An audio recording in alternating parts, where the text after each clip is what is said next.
people are trying to do sense making all the time. Like if you're going into a job 6 months into it, I think Peter Thiel talks about, people will kind of focus on, B-level problems, very rarely A-level problems, because they want to deal with what they know. They're dealing with so much information. They're just trying to do a good job. They're just trying to provide value. So they want to have some safe bets. So I say, I'm going to deliver this value for you, Dan. And it's a known, it's a certainty.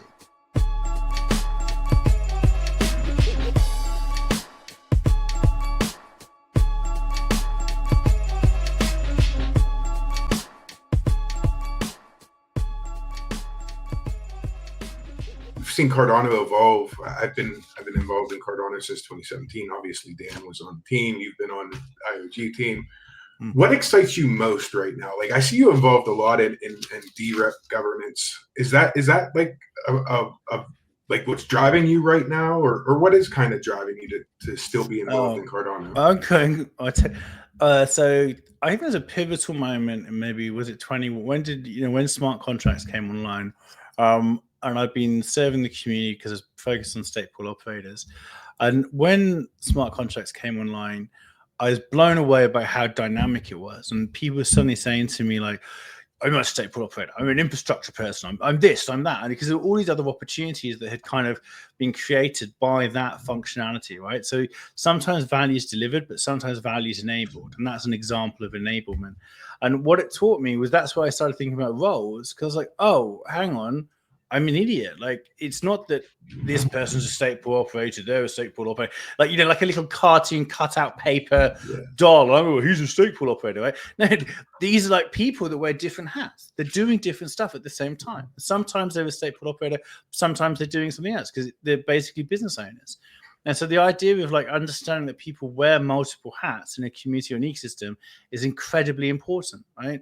The information you need as a father, a brother, a son, a daughter, a sister is different to the information you need. It's a different one. And the same thing for like, what is your idea of success as a father? Very different to as a brother, right? And what information needs do you have? And what challenges do you have?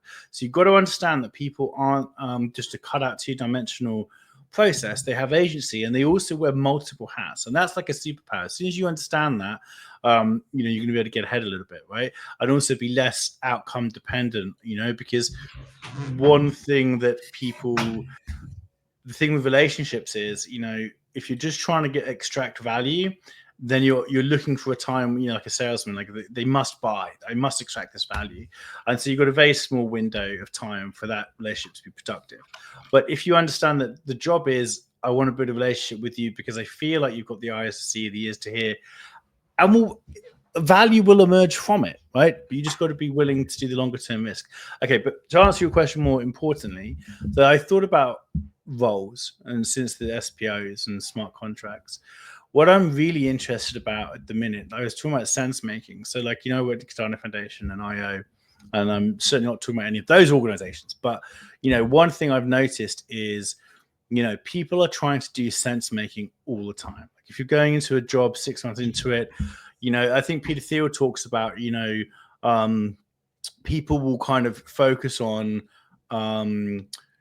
B-level problems, very rarely A-level problems, because they want to deal with what they know. They're dealing with so much information.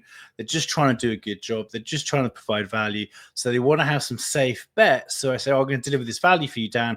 And it's a known, it's a certainty. So people operating within uncertainty means they'll hedge and they'll make safer bets, not necessarily tackle the hardest problem. So people are doing sense making in these organizations, in the community as well. People are doing sense making. If somebody's in the NFT community, I was talking to a guy and he's saying to me, like, I don't, it's so hard because, we're recycling the same community. This wasn't Cardano, it's somewhere else, but never mind. Cardano's the best chain, but I was talking to an NFT guy, and he's like, we're recycling the same community, and it's really difficult. And how do we stand out? And we were having a discussion. I had a map actually. You guys probably seen it.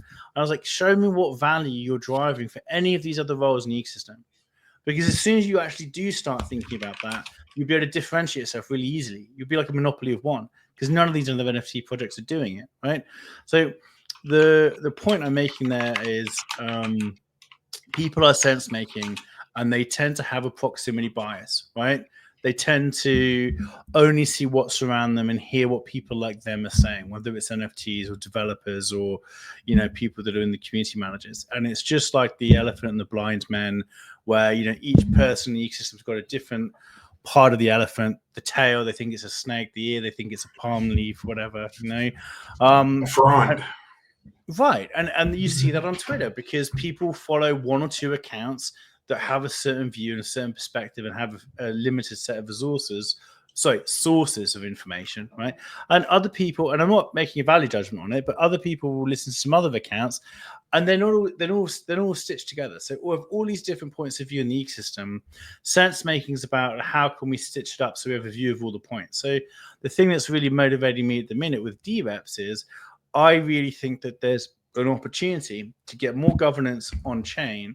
But before you have that, what you need is sense making on chain. I want to see a self-reporting network.